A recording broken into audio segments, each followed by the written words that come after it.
নমস্কার দর্শক, সংবাদ আবির্ভাবের গুরুত্বপূর্ণ সংবাদে আপনাদের সকলকে স্বাগত।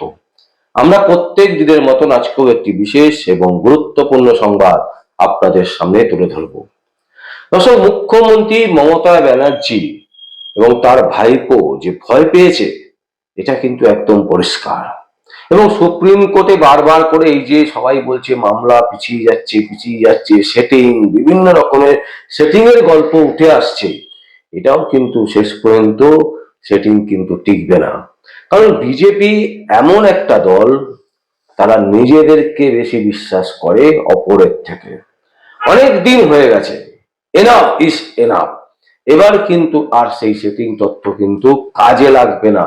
এবং যে কারণে মুখ্যমন্ত্রী মমতা ব্যানার্জি এবং অভিষেক ব্যানার্জি তার ভাইপো রীতিমতো কিন্তু ভয় পেয়ে আছেন। এবং এই ভয়ের জায়গা থেকেই গত বিধানসভা নির্বাচনে যারা দাঁড়িয়েছিলেন তারা কিন্তু অনেকেই টিকিট পাবেন না, যারা জিতেছিলেন তাদের মধ্যে অনেকেরই টিকিট এবারে কিন্তু তারা পাবেন না। অনেকের পরিবর্তন হবে, এক জায়গা থেকে আরেক জায়গায় তাদেরকে নিয়ে চলে যাওয়া হবে। এইরকম শোনা যাচ্ছে 294টি আসনের মধ্যে 100 আসনের প্রার্থী বদল হওয়ার সম্ভাবনা। দর্শক, ভাবুন যে কতটা ভয় পেয়েছে, এবং সেই ভয় থেকেই কিন্তু এই ধরনের পরিকল্পনা। এবং বারবার করে তারা নিজেদের মধ্যে মিটিং করছে, নিজেদের মধ্যে আলোচনা করছে, কোর কমিটিতে আলোচনা চলছে যে যেভাবেই হোক এইবারের ভোট কিন্তু জিততেই হবে। আর ভোটে না জিতলে মুখ্যমন্ত্রী মমতা ব্যানার্জি এবং তার ভাইপোর জেল যাত্রা নিশ্চিত। এবং তারা জানে যে ভোটে জেতার পরেও কিন্তু তাদের সম্ভাবনা থাকবে, কিন্তু সেই সম্ভাবনাতে তারা কিন্তু লড়াই করার একটা রাস্তা পাবে। কিন্তু এখন যদি ভোটে হেরে যায় তাহলে কিন্তু সেই রাস্তাটাও কিন্তু একেবারে ডুবে যাবে। সেই কারণে মাননীয় মুখ্যমন্ত্রী মমতা ব্যানার্জি এবং অভিষেক ব্যানার্জি তারা কিন্তু রীতিমতো আলোচনা চালাচ্ছেন। এবং জানা যাচ্ছে সূত্র মারফত 294টি আসনের মধ্যে 100 আসনের প্রার্থী কিন্তু বদল হওয়ার সম্ভাবনা। এবং টিকিট পাবে 50 থেকে 60 জন বিধায়ক, মানে যারা জিতেছিলেন এরকম অনেকেই কিন্তু বিধায়কের পদে আর প্রার্থী হবেন না, হতে দেবেন না।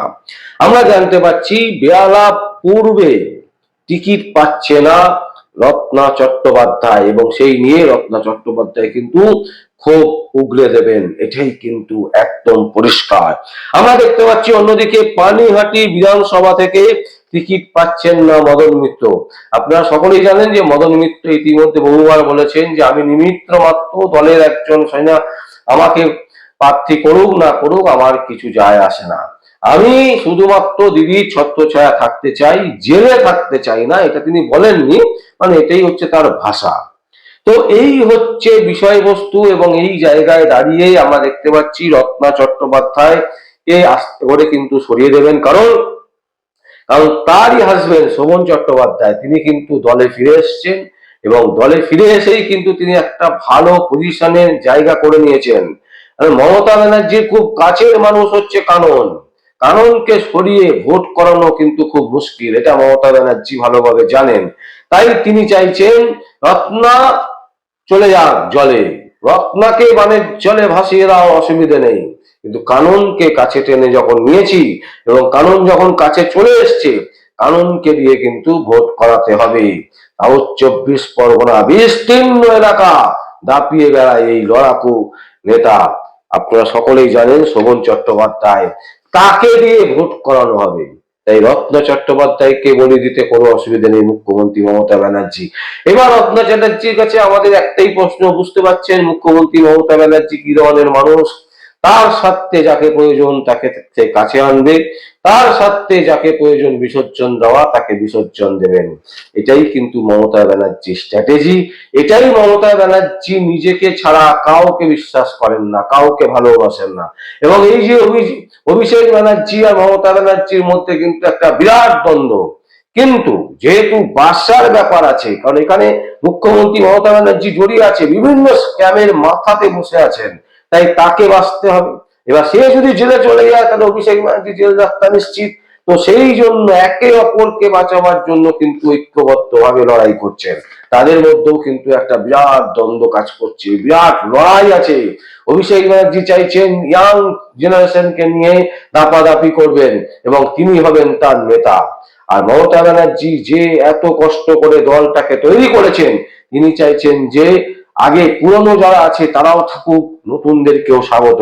এই মেলবন্ধন তিনি মমতা ব্যানার্জি চাইছেন, কারণ তার সমকালীন যারা নেতা নেত্রীরা আছেন তারা জানেন যে তিনি যদি একবার তাদেরকে বাদ দিয়ে দেন তাহলে কিন্তু তারা কিভাবে আক্রমণ করতে পারেন সেটা কিন্তু স্পষ্ট। তাই মমতা ব্যানার্জি যে চারিদিক থেকে ভয় পেয়েছেন, একেবারে সেন্ট্রাল থেকে শুরু করে বিভিন্ন court, supreme court, Kolkata high court, BJP, সবাইকে মমতা ব্যানার্জি এখন কিন্তু ভীতস্তব্ধ। মমতা ব্যানার্জি জানেন যে কোনো সময় জেল যাত্রা তার নিশ্চিত, এবং সেই জেল যাত্রা কিন্তু হলে তার কিন্তু বেল পাওয়া কিন্তু অনিশ্চিত হয়ে যাবে। বহুদিনের জন্য তাকে কিন্তু জেলে চলে যেতে হবে, এবং সেটা তিনি বুঝতে পারছেন বলেই তিনি কিন্তু বারবার করে গুটি চেঞ্জ করছেন, গুটি ঠিক করছেন যে কোন পথে এগোলে তিনি একেবারে সুন্দর করে ঝাঁপও মরবে না, লাঠিও ভাঙবে, এইভাবে তিনি এগোতে চাইছেন। কিন্তু সেই এগোনো কি তার পক্ষে সম্ভব হবে? তার পক্ষে সম্ভব হবে না। এবং তিনি যেটা চাইছেন যে 294টি আসনের মধ্যে 100টি আসনে 100টা আসনের প্রার্থী তিনি বদল করার একটা পরিকল্পনা করছেন। এটা কিন্তু একদম বিশেষ সূত্রে পাওয়া খবর। তিনি চাইছেন সেই 100টা আসনকে পাল্টে 50 থেকে 60 জন যারা পুরনো তারা আবার দাঁড়াবেন, নতুনদেরকে বাকিদের দেওয়া হবে। সুতরাং এইখানে কিন্তু নতুন পুরনোর একটা দ্বন্দ্ব তৈরি হবে, একটা বিরাট মাপের দ্বন্দ্ব তৈরি হবে, এবং সেই দ্বন্দ্বের জর্জরিত হয়ে যাবে কিন্তু তৃণমূল কংগ্রেস। কিন্তু তবুও মমতা ব্যানার্জি, অভিষেক ব্যানার্জি চাইছেন সেই সমস্ত চমক দিয়ে, কারণ পশ্চিমবঙ্গের মানুষ চমককে পছন্দ করেন। এই যে সুপ্রিম কোর্টে মমতা ব্যানার্জি দাঁড়ালেন, কেন দাঁড়ালেন, কি কারণে দাঁড়ালেন, কিসের জন্য দাঁড়ালেন, তিনি কি আইনজীবী হিসাবে দাঁড়ালেন না নিজে থেকে দাঁড়ালেন, কেউ কিন্তু 80% মানুষ ঠিকঠাক করে বলতে পারবেন না। খবর দেখে যেটুকুতে জেনেছেন সেটুকুই, কিন্তু তাদেরকে চমক দেওয়া খুব সহজ বাংলার মানুষকে। সেই চমকে চমকিত করার জন্যই কিন্তু মমতা ব্যানার্জি বারবার করে গুটি সাজাচ্ছে, বারবার করে তিনি চাইছেন যে এমন এমন গুটি মারো যাতে মানুষ সেদিকে মোহিত হয়ে মমতা ব্যানার্জিকে ভোট দিয়ে জিতিয়ে আনুক, এবং এই জেতাই শেষ জেতা। তাই তিনি চাইছেন এবারের টার্ম তিনি থেকে যেতে। এখন প্রশ্ন হচ্ছে বিরোধীরা কি চাইছে? বিরোধীরা কিন্তু চাইছে মমতা ব্যানার্জির এবারের বিদায় হোক, এবং সাধারণ মানুষও চাইছে। সাধারণ মানুষের মধ্যে কেন চাইছে তার একটা কারণ বলে দিই দর্শক। এই যে যুব ভাতা, এই যুব ভাতাতে যারা লাইন দিচ্ছেন তারা হচ্ছে বেশিরভাগই বয়স্ক মা বাবারা, কারণ ইয়াং ছেলেমেয়েরা, জেনারেশনের ছেলেমেয়েরা তারা কিন্তু লাইনে দাঁড়াতে চাইছেন না। তারা বলছে আমরা পড়াশোনা করেছি, আমাদেরকে চাকরি দেওয়া হোক, তার বিনিময়ে আমাদেরকে 1000 টাকা 1000 টাকা ভাতা, এই ভাতা আমাদের চাই না। কিন্তু পারিবারিক চাপ, আর্থিক অনটন যেভাবে পশ্চিমবঙ্গের কোনায় কোনায় বৃদ্ধি পেয়েছে, যার ফলে বাবা মায়েরা সেই ফর্ম তোলার জন্য লাইনে দাঁড়াচ্ছেন, এবং এখানেই লজ্জা লাগছে ইয়াং জেনারেশনের, এখানেই লজ্জা লাগছে ইয়াং ছেলে মেয়েদের মধ্যে যে আর কতবার আমার বাবা মারা এইভাবে লাইনে দাঁড়াবেন কিছু টাকা পাওয়ার জন্য, আর কতদিন এই জ্বালা আমরা সহ্য করব। তাই মানুষ কিন্তু বিরক্ত, মানুষ কিন্তু মমতা ব্যানার্জিকে আর সহ্য করতে পারছেন না, মানুষ কিন্তু চাইছেন পরিবর্তন, শুধু সময়ের অপেক্ষা। দর্শক, আমরা এই সংবাদ আপনাদের সামনে তুলে ধরলাম। যদি আপনাদের কোনো বক্তব্য থাকে, কোনো কমেন্টস থাকে, অবশ্যই আপনারা কমেন্ট বক্সে কমেন্ট করবেন। আর দেখতে থাকুন পরবর্তী সংবাদ, সংবাদ আবির্ভাবে।